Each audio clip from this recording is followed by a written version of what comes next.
2025 waa sanadkaagii waa sanadkii aad isbedel ku samayn lahayd noloshaada dhinac walba oo ka mid ah. waa sanadkii aad adigu naftaada la tartami lahayd tii sanadkii hore kana dhigi lahayd mid ka wanaagsan sanadkan. dad badan baa waxay isweydiiyaan maxaa facility-ga iyo waxyaalaha fududaynaya ee sanadkan soo kordhaya maxay tahay. waxa weeye sanadkii tegey iyo wixii kaa tegey sanadadii kaa tegey weligood dib uma soo noqonayaan. marka adiga ayaa isbedelkan hadda sanadkan waxa weeye sanadkii fursadda adigii aniguba aynu haysanay. sanadkan bilowday iyo maalmuhu ay ka tegeen maalmaha xataa tegay dib uma soo noqonayaan. hadda waad ogtahay waan ogey. muhiimaddu waxa weeyaan inaynu awoodda saarno si aynu horumarku haba gaabnaadee inaad horumar yar samayso dhinac kasta ah. ilaahay nagu guuleeyo. mawduucan maanta aan ka hadlaynaa waxa weeyaan caafimaadka guud ee qofka bini'aadanka waxa weeyaan wuxuu ku dhisan yahay mid physicalka ah, mid emotional ah iyo mid psychological ah oo qofku xaaladaha u maraya ee nolosha ah, mid hormonal ah iyo mid ay ku sheegaan in ay tahayba neuronal ama ay tahay mid dareen wadaha iyo xiriirka uu la leeyahay jirka. dhammaantoodna xiriir bay wada leeyihiin oo maaha qaar kala baxsan, xiriirkooduna waa connected way. ilaahayna systemyada kala duwan ee mid walbaaba goonidiisa u shaqeeyo, haddana midna goonidiisa uma noolaan karo. halkaa xikmad weyn baa ku jirta oo ah maadaama oo ilaahay jirkeenan systemyo guud oo isku xidhan oo haddana wada shaqaynaya, mid walbaana uu og yahay inuu ka kale u baahan yahay. haddii dhiig wareega jirka laga soo qaado ama laga soo qaado dareen wadaha ee jirka ama nidaamka endocrine-ka iyo hormoonka iyo sida uu shaqeeyo, mid walbaaba wuxuu u baahan yahay si uu u shaqeeyo inuu ka kalena shaqaynayo. hadduu mid ka midii istaago waxaa laga yaabaa inay badankoodu ay istaagaan. taa macnaha inagu xikmad baynu kala soo baxaynaa oo ah intan aynu inagu isku mashquulsannahay Soomaali ahaan, in aad iskugu mashquulsannahay aad arkayso inuu reerba reer kale uu usoo qori urursanayo iyagoo dhammaantood muslimiin ah, dhammaantoodna afqura ku wada hadla. markaad u fiirsatona wax la isku haystaaba aanu jirin. waxa weeyaan dad waxa weeyaan xumaan falayaala ama maangaabi ay ka shaqeeyeen ummadda Soomaaliyeed inay isku diraan, gaar ahaan ay qabiile iyo waxaan jirin oo mala awaala loo kala abtiriyey. waxaan rajaynayaa sanadkani inuu insha Allah inoo noqdo sanadkii aynu colaadaha ka bogsan lahayn. gobol kasta oo imika Soomaaliya ka mid ah ama meeshii Soomaali weyn la isku oran jiray, shantii la isku oran jirayba dagaal ka socda. ilaahay haynaga badbaadiyo oo haynaga dhigo sanadkan haynooga dhigo sanadkii aynu guuleysan lahayn. guushu waxay ka timaadaa qof kasta oo caqli leh oo hogaamiye ah oo ilaahay u dhiibay mas'uuliyad, inuu mas'uuliyadda saaran intii karaankiisa ah uu dhinaca wanaagga ka eego, wanaagana ku wada ummado. waxa kale oo iyadana muhiim ah oo inaynu fahno ah, ummaddu waxa madaxweyne ummadda u noqda ama leader ilaahay uga dhiga qofka ay sida ay iyagu yihiin. waxa weeyaan haddii bulshadu xun tahay dee waxa loo dhiibayaa qof isaguna usha ku garaaca oo xumaantii kasoo ifbixiya ama dibadda keena. inta badan waxaynu canaanta saarnaa maamulka iyo leaderska iyo kuwa, laakiin markaad u fiirsato bulshada guud ahaan iyo gaar ahaanba, markaad imika socialkeena eegto social mediaha, waxaad arkaysaa 90% dadku inay qofka qabyaalada iyo cayda iyo reeraha isku diraya ay yihiin dadka la jooga ee dhageysanaya, u sacbinaya, waxa weeyaan taageeraya, dhaqaale ku bixinaya, garab taagan.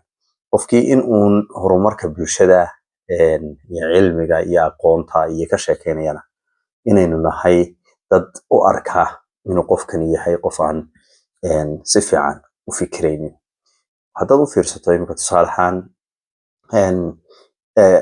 TikTok oo kale, waxaad arkaysaa TikTokerada habeenkii 2,000-3,000 ay daawanayaan inay yihiin dadka qabyaalada iyo qurunka ka sheekeynaya. dadka ayna wax badan daawanayna 100 qof 200 qof ay daawanayaan waxa iyaguna waxa weeyaan dadka inta badan ama cilmi sheegaya diineed ama cilmi adduunyo ama xataa iska wada nidaam madadaala ah. laakiin taasi waxay markaa ku tusaysaa in ayna ahayn dad leaderska oo keliya inay yihiin kuwa xun ee bulshada lafteedu inayna fahminba in wacyi ahaan aynu liidano dhammaanteen oo aynaan fahamsanayn war ninkan lagugu diraya ee muslimka ah ee soomaaliga ah ee waxa weeyaan isku diirkiiyo aad tihiin diinta ee nin kale oo dan leh oo doonaya maalinta uu fadhiyo dadka hortooda in uu waxyaalaha lacagta loo soo dirayo iyo waxyaalahaasi uu isagu ka faa'iideysto wala danihiisa gaarka ah uga faa'iideysto reerkana ayna dan u ahayn qabiilkana ayna dan u ahayn laakiin ay tahay sheekadu mid isagu u danaysanayo. horta waynu taa fahno. haddaad fahanto taas adiguna aad fahanto dantaadu maxay tahay qofku waynu fahmaa maxaa lagu keenay adduunyada waxaa lagu keenay laba muhiim ah, laba tiir oo ugu muhiimsan. labada tiir waxa weeyaan ka koobaad inaad ilaahay caabudo, ka labaadna waxa weeyaan inaad amirto oo aad adduunyadan ka shaqaysato oo aad hadaad dhisi karto guriga dhisto, hadaad wadooyin dhisi karto dhisto, beera hadaad beeri karto beerto, inaad adduunyadan ka shaqaysato. labadaas qodob ee waaweyn marka aanweynta yarar hoose laga yimaado ayaa qofka muslimka ah ama qofka bini'aadankaba guud ahaan loo abuuray ama ilaahay ha inkiro ama yinkirin, laakiin labadaasi ayaa ugu waaweyn. labadaa waxaynu ku gaadhaynaa ma aha uun inaynu iska jeedinayno waxyaala aan jirin, laakiin waxa lagu gaadhaya waa cilmi weyn, ama cilmi adduunye ha noqdo ama cilmi aakhira ha noqdo. adiga iyo aniguba waynu ognahay maanta horumarka adduunyadu waxay u kala horeysaa siday u kala aqoon badantay. technology-gan aynu arkayno, aaladan imkaan kaala hadlayo, waxaan oo dhanba cidda samaysay iyo cidda iskale waynu garanaynaa, warra galbeed iyo waxa weeyaan China iyo waxaan aan diin islaam midna shaqo ku lahayn.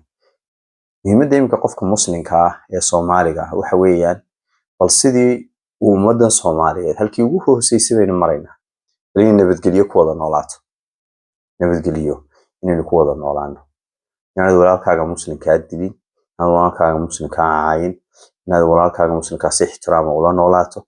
qofkii qalad iyo dulmi la yimaada wali binaadamka laga waayimaayay in dee nidaamka iyo sharciga la mariyo, aanu noqonin qabiil hor cararayo ama daba cararayo ama dhinacyada ka taagan yahay, ee aynu noqono ummad qiimaha ku qiimaysa qofkani dembiga u galay, makas buu u galay, makamaa buu u galay, siday wax uga dhaceen, dadkii ehlil magaranaysaa caqliga ahaa loo dhiibay aqoonta lahaa, wuxuu ilaahay iyo nebiguna ka raali yahay lagu xukumo, dee xukunkiisana u qaato oo u dhamaysto oo aan la daba cararin.